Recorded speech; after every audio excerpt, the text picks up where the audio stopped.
welcome again to the Skillwork Forum. As always, I'm Tim, joined with my partner Brett here from Skillwork. We gather in these podcasts really focus on trends and issues, anything really surrounding the skilled trades.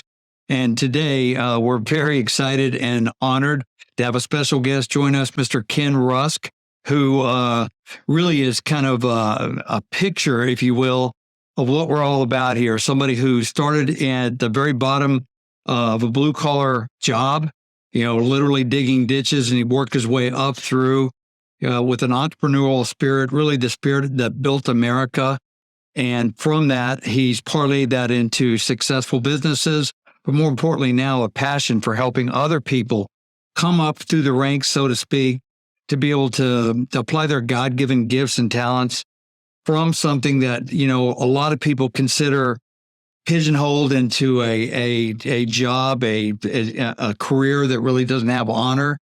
Conversely, Ken's approach has always been one of, no, there's an opportunity, there's an honor, and today more than ever, we need voices like Mr. Ken Rusk to speak into that. So, Ken, we're really honored today, and I want to make sure before I forget, because sometimes I do, this book kind of tells Ken's story and talks about his passion for kind of energizing and awakening that desire and others out there who may not think they have that opportunity. It's called Blue Collar Cash. Love your work, secure your future, and find happiness for your life. We're going to talk about this and some of the other things Ken has going on. So, Ken, welcome to our podcast. Thank you for joining us. Good morning, guys. Thanks a lot for having me. I really appreciate being here. Yeah, thanks, Ken. This is Brett Elliott. And so I think probably the best place to start, Ken, is just take a few minutes and give us your story or, a little bit, of that. And then we'll dig in a little bit more to some of the stuff in the book. But just give us a 30,000 view at least.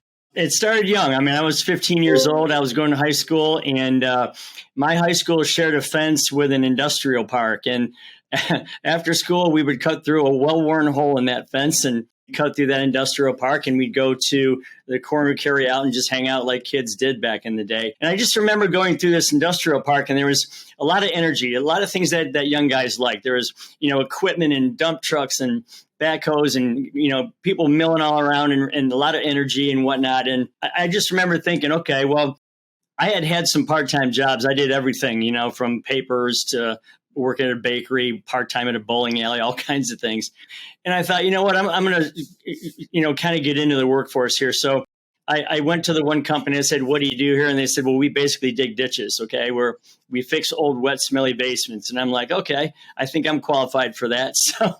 So I did that in the summer times. And in the wintertime, I worked in the office, and I did that for 3 or 4 years. And then it came to the point where it was like, well, are you going to college or are you going to work in the workforce? What are you going to do? So they came to me and they said, we're going to open up franchises around the Midwest, Cincinnati, Columbus, Chicago, Pennsylvania. And you kind of see both sides of the operation here. So do you want to take a stab at helping us do that? So I lived out of a suitcase for 3 or 4 years. I went to these different cities and opened up these businesses from scratch for other owners who really didn't know what they were doing at the time. I kind of had to train them in how to get the things going. So that went for 3 or 4 years, and got tired of living out of a suitcase, and finally settled in Toledo, Ohio on the western end of Lake Erie, and started with 6 people, opened up my own company. And I think we have almost 200 today. So it's been a heck of a ride. That's awesome. You share a couple of things in common with us, obviously, coming up through the trades like that, but also my partner, Brett here, he's an Ohio native as well. So yeah. Southern Ohio. I grew up in Fort High, south of Columbus, Western Courthouse, Ohio. And so, okay. So way down Great. south. So. It's interesting, Ken, you talk about a young man that enters the workforce by saying, I'm not afraid of hard work. That looks interesting. Give me a shovel and I'm going to work my way up from there. And, we have this crisis in the workforce right now, and almost it's been tagged even this a war on work, and that somehow hard work is, a 4-letter word. We don't want people to have to do that. Everything needs to be easy. So, what are you seeing from your perspective about this whole, what some people call, we think it is a crisis in the workforce today, and the fact that there's a stigma about picking up a shovel and digging a ditch? Well, thank you for that question. It's very important. And I do call it a blue collar crisis in the book for sure. When I was in high school, and you can remember this, you could walk down the hallway and you'd see shop class, and you could see someone on the right changing the transmission on an old Mustang, someone on the left, milling a leg for a table. You could see someone wiring an outlet, somebody building a barn, someone doing someone's hair, maybe doing some, cosmetology or cooking or whatever. You could experience and almost accidentally discover how cool that was to do some of those things. Well, for some reason, they decided to take those shop classes out of high school and fill those rooms with computers, which is fine. But why did it have to be one or the other? Why couldn't we have had both, right? So you accidentally eliminated that potential discovery by millions of kids going up in through their high school. So problem one. Problem two, people are out now instead of, I built tree forts. Okay. I grabbed lumber and hammer and nails, and we built tree forts, and we did all those kinds of things. We raked mulch, and we planted trees, and we did all that stuff because that's just what kids, that's what we did back then. And building a city on Minecraft on your cell phone, while it may be fun, it's not the same experience. I mean, let's just put that out there. It's not the same thing.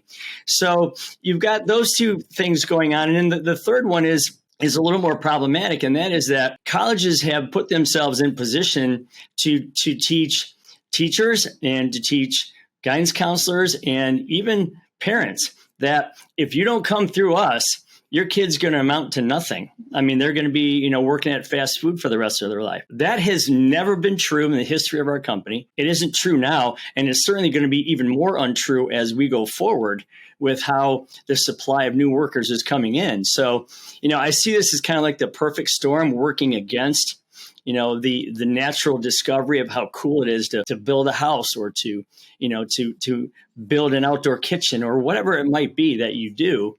A landscape, a beautiful landscape or whatever. That is a big challenge because if we decide that all of a sudden all of our high schools have magically transformed themselves into college prep schools, and oh, by the way, no one can even tell me what that means, okay?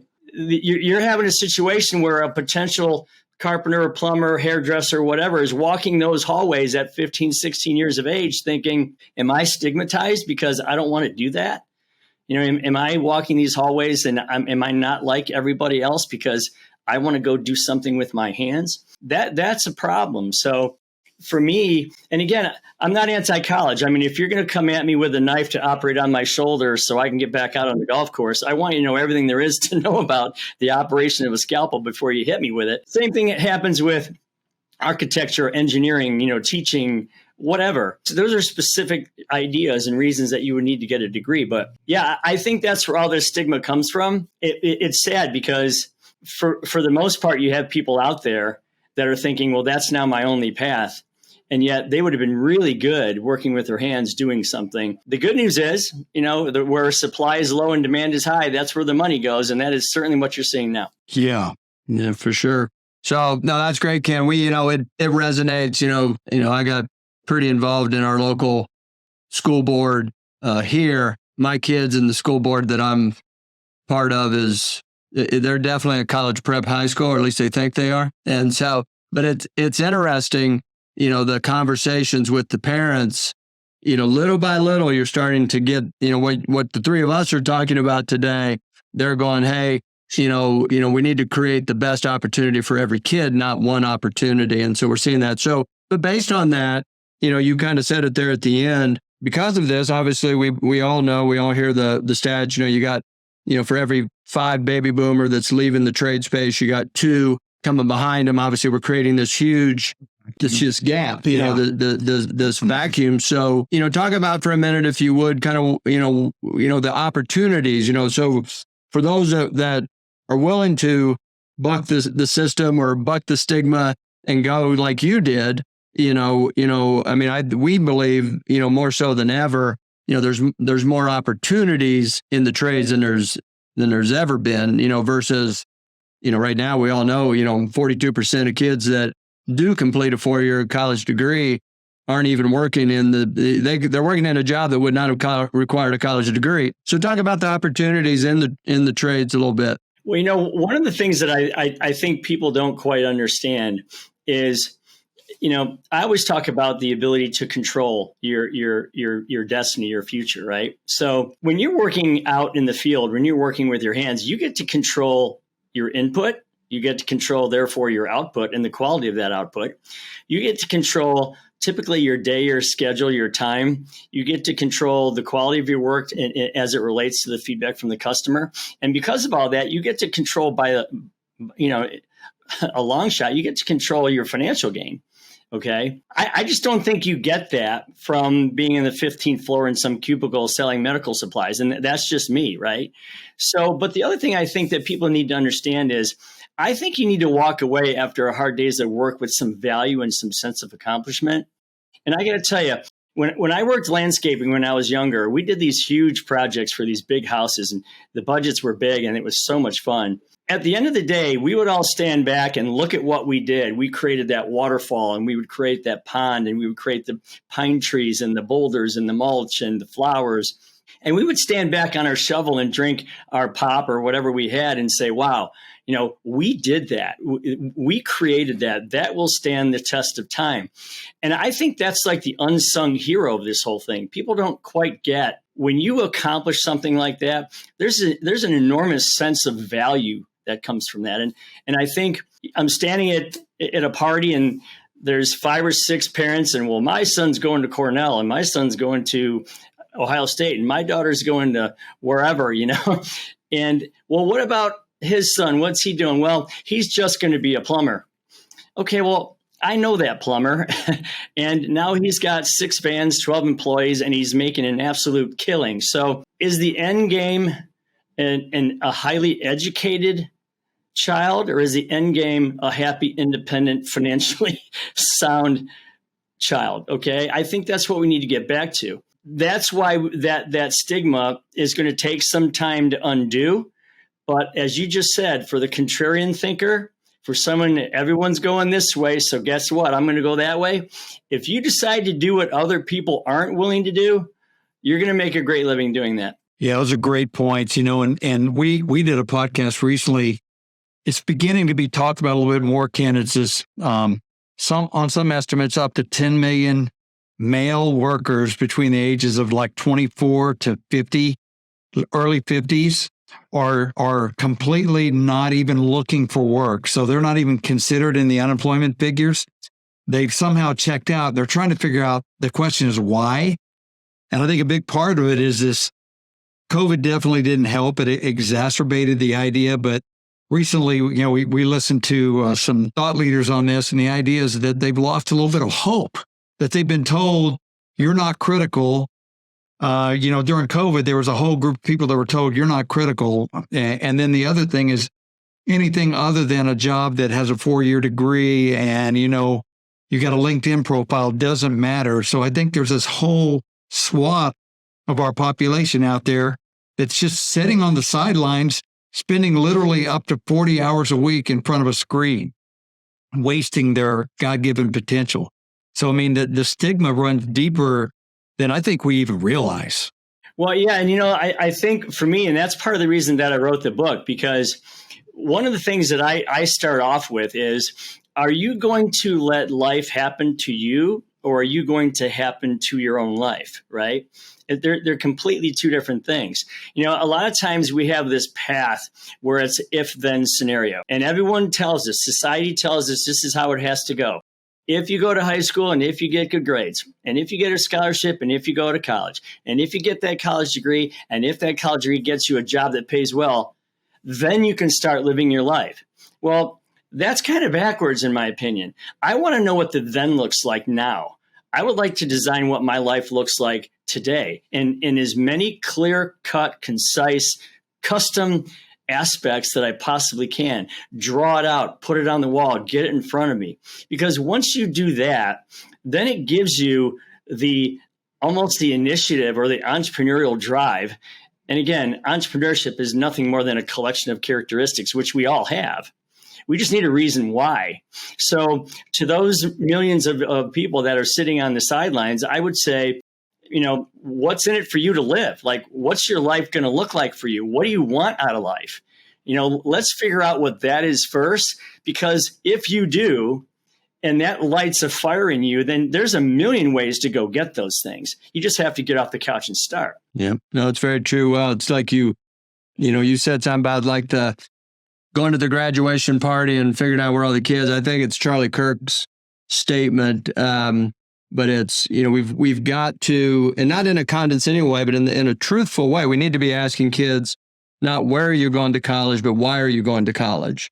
And if there's a good reason, like you said, hey, I want to be a surgeon or I want to be this, but that when we start asking that question, because if they can't answer the question, why are you going to college? And if the answer is, well, that's because that's what I'm supposed to do, that's not a path. There's no end path to that game that they're just trying to figure out, and there's a reason why we have $1.7 trillion of school debt, and so, and a whole bunch of those. So, it's almost like we're cheating our kids. We're cheated a whole generation or maybe two. By we, I mean parents and now grandparents, because this, I think we live vicariously through our kids in a lot of different ways, like all this emphasis on sporting, your kids are involved in every sport and they travel around, they play 150 games as a 12-year-old baseball player. That and, my kid's going to this college or that college instead of that is something I think it almost brings attention to us more than what's best for them. I wrote an open letter on my website to parents. And in this letter, it was lengthy, but I'll shorten it for you. I said, you know what? I get it. I'm a parent. You birthed your child, you clothed your child, you fed your child, you trained them in basic things, you taught them how to walk and how to do basic things. You educated them as much as you could. And now you feel like the only way that you can say I completed my task is if they have a piece of paper that has a 4-year degree on it mounted on the wall somewhere. That is absolutely not the measuring stick that you want to use for raising a successful kid, right? I mean, again, I would say, are they life worthy? I mean, do they have the skills to just live life? Do they have independence? Do they have independent thought? Do they have problem solving capabilities? Do they know how to handle money, which nobody teaches in high school, by the way? So I think of it in that way. And I do believe, I don't want to say they're at fault, but they're like the traffic cop in this whole traffic situation. And they're being told the wrong way to send the kids because, if 165 million people are considered full employment in the United States and 77 million of those people still do something with their hands, then that means by the time you put your feet on the floor in the morning to get to your office or your work or your church or wherever you're going, your school, you've crossed tens of thousands of blue collar jobs that are still viable today and more financially worthwhile than ever. So you have to kind of think, if half the people in this country are still doing something with their hands, but yet we're trying to send 100% of the future kids through college only, what's that going to do to this problem except exacerbate it? Oh, and also make it even more financially rewarding for those willing to take that chance. Yeah. Well, I think too, and then we'll ask you a few more questions. But I'm sure I heard somebody say it. I don't think I'm not that wise, but I do. I think it's very key. I think it might have been Ramsey that said it. But we have convinced us as parents and grandparents and a generation of kids or a couple of generations of kids that a degree is the path to success. And what Ramsey says, no, the truth is knowledge is the key to success. So if you can learn whatever that is, if you're going to be an electromech technician, which is, kind of our space where we spend a lot of time, and you're where you learned how to run your business and do all the things. So the knowledge was the key to success, but we've convinced everybody, no, the degree, that piece of paper on the wall somehow creates success. And until we shift that thought, we're going to continue to have a problem.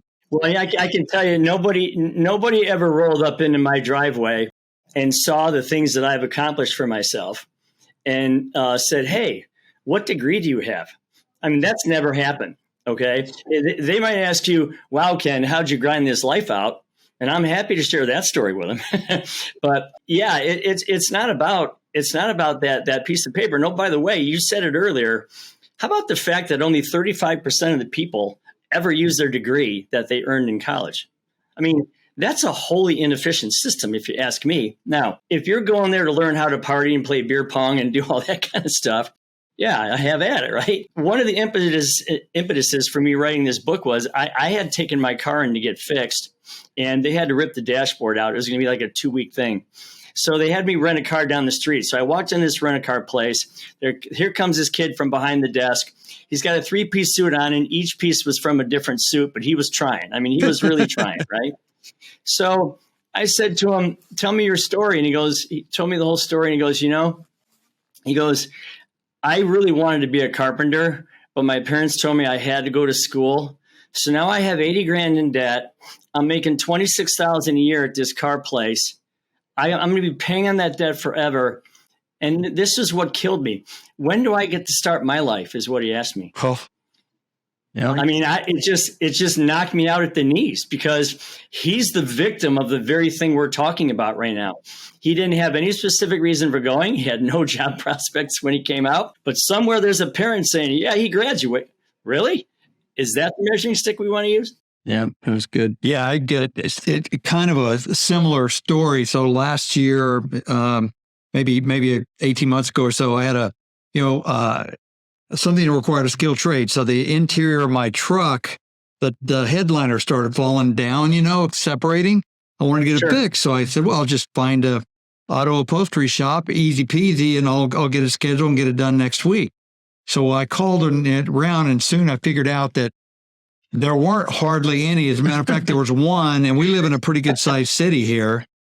There was one, and I called there and told them what was going on. And they're like, yeah, we can do that. And they said, how does October work? And I'm like, it is, it's early in the spring, or actually it's about midsummer. And I'm like, well, yeah, that's kind of far off. And they go, no, not this October, next. Oh my gosh. So I had to go. I went down and talked to the guy that owned the store. I said, this is crazy. I just said, what gives here? And he goes, I'm the only one doing this. He goes, when I'm done, he said, I've tried to bring in some people to learn it. It's an art. I require people to be very exacting. I'm a perfectionist. I can't get anybody to come in. When I do, after a while, it's too much for them. They move on. He said, so when I shut this down, when I'm done, and he goes, I have more work than I can do for the next 5 years. When I'm done, that's it. I don't know if there's any other shops here in a city of, 500,000. And that's the type of thing. And we were talking about this thought leadership thing we were listening to earlier this week. The question was, how long do you want to wait for a plumber? How long are you willing to wait for a plumber and electrician? And I mean, that she continues to move to the right. Oh, for sure. And, I told this story to a group of moms, and several of them had 2 and 3 and 4 kids. Now, right off the bat, by sheer math, a third of those kids probably shouldn't go to college, okay? Just by sheer economic numbers and whatever. So I said to him, here you go. So let's assume you got a college degree, and that's $50,000 a year all in. And, books, travel, car, gas, everything, room and board, the whole 9 yards, tuition. That's $200,000 over a 4-year period of time. I know that I just saw a study where construction jobs are now reaching $30 an hour. Okay. That's 75 grand a year, right? That's 300,000 over a 4-year period of time. Do you realize that you're potentially making a $500,000 swing decision here in their future? I mean, think about it. Hopefully you didn't borrow that money when you sent them to school, but if you don't have an exact reason to do that, you got to be really careful, because you can put your kid in a $500,000 hole by the time they're 23, 24? God. I mean, Is that not a house? Is that not a car? Is that not a fully funded 401k? Is that not all those things? And they looked at me like, oh my God, like I need to go home and change my whole decision-making process, right? But it's true. And those are real numbers. I'm not making that up, right? That's, at least think about it. That's all I'm asking parents to do. Just think about it before you make that decision. For sure. Hey, in your book, you spend some time, Ken. I want to let you kind of speak into that. You talk about comfort, peace, and freedom. Is a component of what you're saying. Get on the path. to that. So kind of unpack your thoughts behind comfort, peace, and freedom in relation to your story. Well, I'm trying to negate the negatives that social media has done, where everyone thinks everyone's life has to be absolutely perfect. Yachts and cars and mansions, and everyone's perfectly beautiful, and they're all 6'1", and you know what I mean? The whole night, they all have the perfect job. And okay, so what I'm saying is, in reality, if you're going to chase something, you should chase the nirvana that you see in your own mind. You should design your life the way you want it.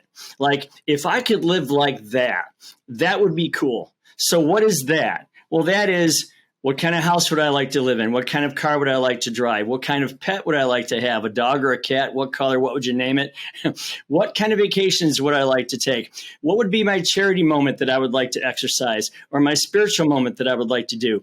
What's my health regimen look like, or my sport or my hobby? Draw all those things out and keep them in front of you, because in the end, you're chasing comfort, peace, and freedom. That's what makes you comfortable, peaceful, and free, are those types of things, living in that way. And get off the comparison, because I got to tell you, when you're looking at that machine, you're only seeing everyone at their most perfect, or now with AI, at their most not even believable self, right? You got to live for you. You got to do you and figure out what makes you happy, what makes you in that way. Now, where did I get the words from? Well, my daughter suffered a pretty serious illness when she was 12, knocked me at my core. My wife and I spent 5 very scary years. She's fine now, but I can tell you, it really makes you think about, okay, what am I chasing? Am I chasing dollars, opportunities, businesses? Am I chasing life? Am I chasing balance? Am I chasing family? What am I doing? So you're sitting in a lot of doctor's offices and radiology rooms and all that kind of stuff. And I don't wish that on anybody. And you're thinking a lot. So I started writing a letter to her, actually, a very long letter about what I thought she should, in fact, chase in life. What should she go after? And these words, comfort, peace, and freedom, just kept coming back and back and back, almost like they're in a triangle of 3. And that's how I have it in the book, where they depend on each other to exist. Basically, it's just look in the mirror, sit down in a very quiet, dark place, and ask yourself, what do I need to do to make myself comfortable with me? Okay, how I'm perceived, how I perceive others, how the world looks at me, how I feel about myself. What would it take to get me to that place? And then if I was going to chase peace, where would I find it? It's usually in a stressless place.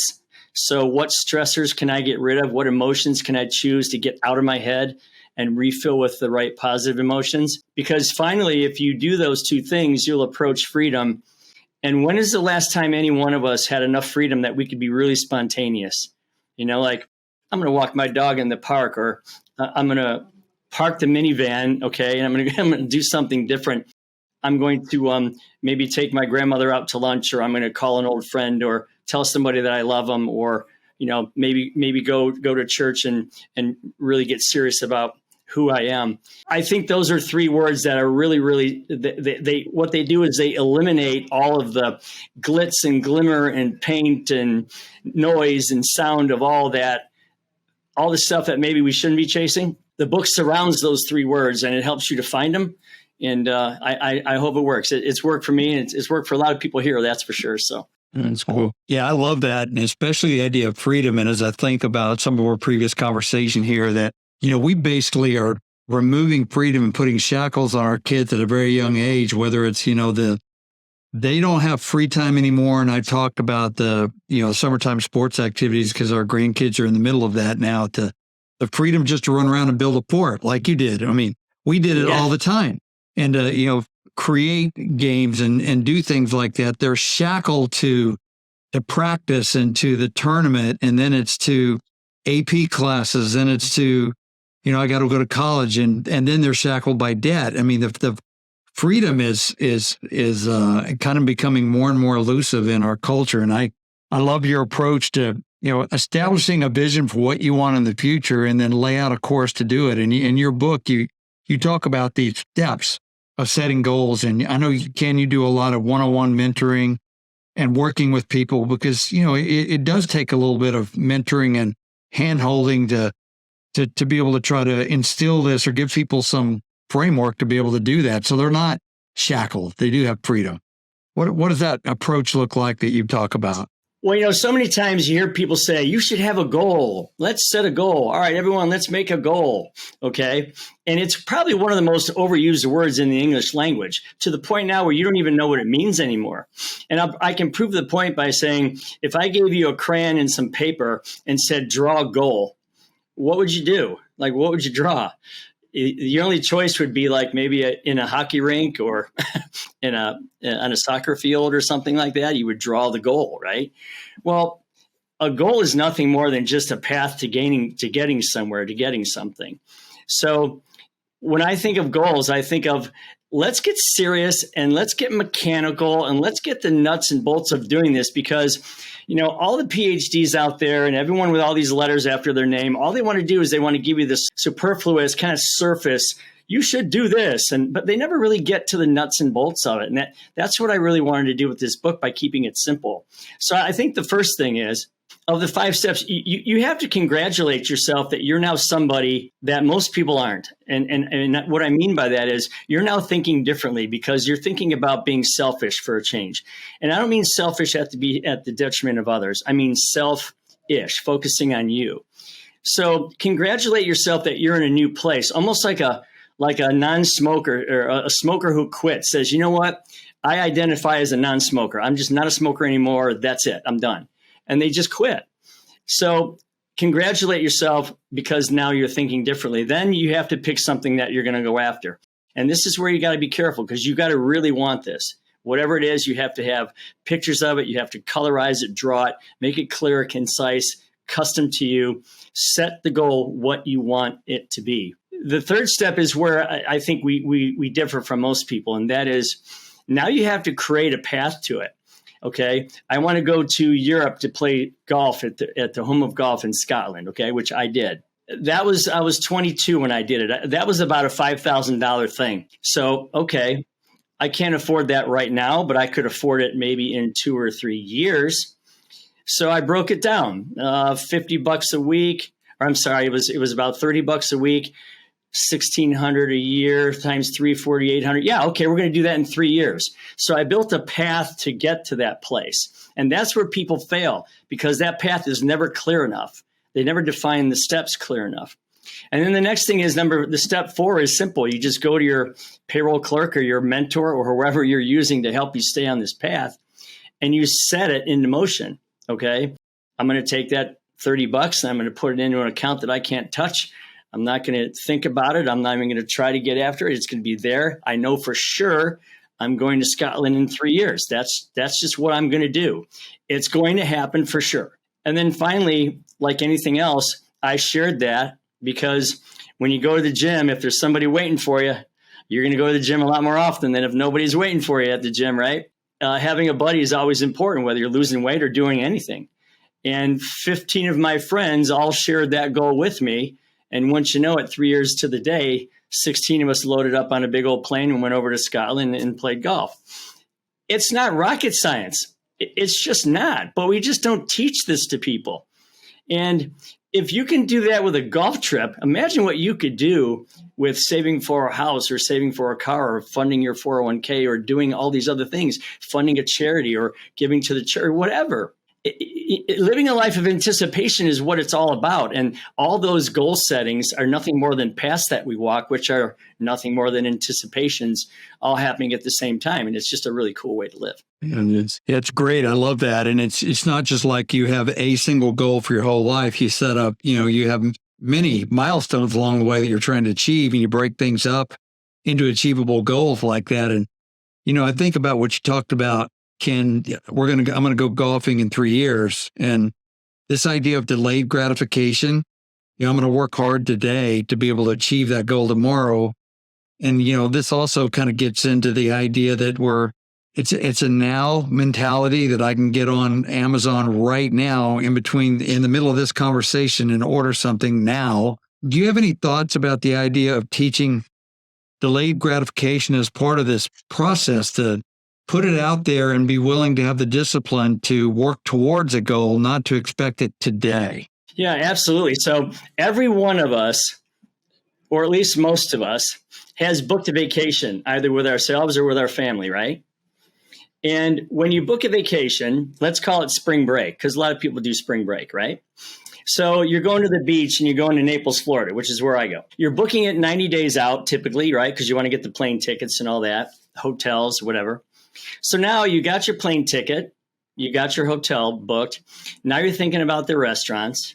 Now you're thinking about, I'm going to put my beach chair in the sand and I'm going to put my feet in the sand and I'm going to feel the warm breeze on my face and I'm going to feel the sun, getting that suntan that we all want. I'm going to have my umbrella. I'm going to have my drink. I'm going to have the music. I can smell the copper tone number 8 that I'm putting on my face. I should probably use 50, but I still use 8. Okay. So you get all those anticipatory feelings and you're like, I can't wait. I can't wait to go on vacation. I just can't wait. And you look forward to all those things. And has anyone ever defined what look forward means? Well, you're looking forward to that event, right? You're looking out there. Those are really cool feelings. I don't know anyone who ever planned a vacation and then was like depressed about it. You know what I mean? Oh man, I got to go on vacation in 3 months. So if you think about it, the delayed gratification, should we not talk about the good and positive vibes that we get throughout that whole process of waiting for something like that to happen? I have to tell you guys, my 15 buddies and I, we went on probably 10 or 15 different lunches in that 3-year period of time where we just schemed about it and we talked about it and we set up the gambling, who's going to bet who on the course and all the scorecards. It was as much of a pleasure doing all of that than it was actually going there. And I know that sounds cliche, but if you get people thinking about a simple thought process of anticipating something like a vacation, they can understand how cool it would be to be halfway through saving for my first car. Oh my God, I'm 3/4 of the way through saving for my first car. Man, I'm only 6 weeks away from saving for my first car. It's a fun experience thing to do. And we do that here at the office every day. We're high-fiving each other and we're looking forward to each other's wins. And it's just a really cool way to live. Yeah, I love that. That's great. Well, I think, I remind Craig Rochelle, the pastor of Life Church, has a new book. I think it's called The Power of Change. Is that what it is? But in there, he talks about kind of in this delayed gratification, he talks about what do you want most over what do you want now? And what's it going to take to get Love there? that. Yeah. And so he talks about the hard ride over the easy wrong and that kind of that, doing hard work to get what you want. Save that $30 a week, back when you were 22. And so yeah, choosing hard and, that whole concept of that fewer and fewer people are choosing hard things, but hard things, you sit around and talk. If us 3 guys here on this podcast were lifelong friends and we got together once a year, we wouldn't talk about, the blasé days at the office. We'd talk about the challenging thing we went through together. We'd talk about the thing that was hard that we had to achieve to get there. And if we were on the golf trip with you, we'd be talking about, man, remember how we had to work 3 years to do that? That's what people remember. Those are milestones that matter. And that is so important because, again, I would rather look back. If I could swing the camera around right now, you'd see a bunch of photographs of everything that I've done. And the reason I do that, I even have a rotating frame at home that rotates pictures, and I see it every morning when I'm making my protein shakes when I'm half asleep. And I get to look at that and I get to smile and I get to laugh and sometimes cry and all the stuff that I've experienced. And I got to tell you, I think when you're at the end, you're measured by the memories you created with yourself and your family. I think you're measured.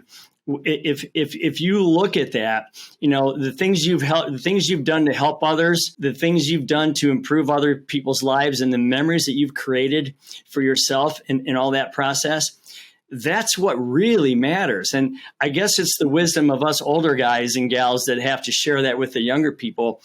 But it's not the collection of cars that I have. It's the fact that I get to go race them at Mid-Ohio and create these memories with my friends. And I do that, and it's super fun. And even giving back, the things that I do to give back, making food at Ronald McDonald houses, it is so much fun to do. It's so rewarding. And it's a memory that my whole staff walks around with all the time. So I really think that you make a great point about it's not the things, it's the memory of those things that really matters most. That's great.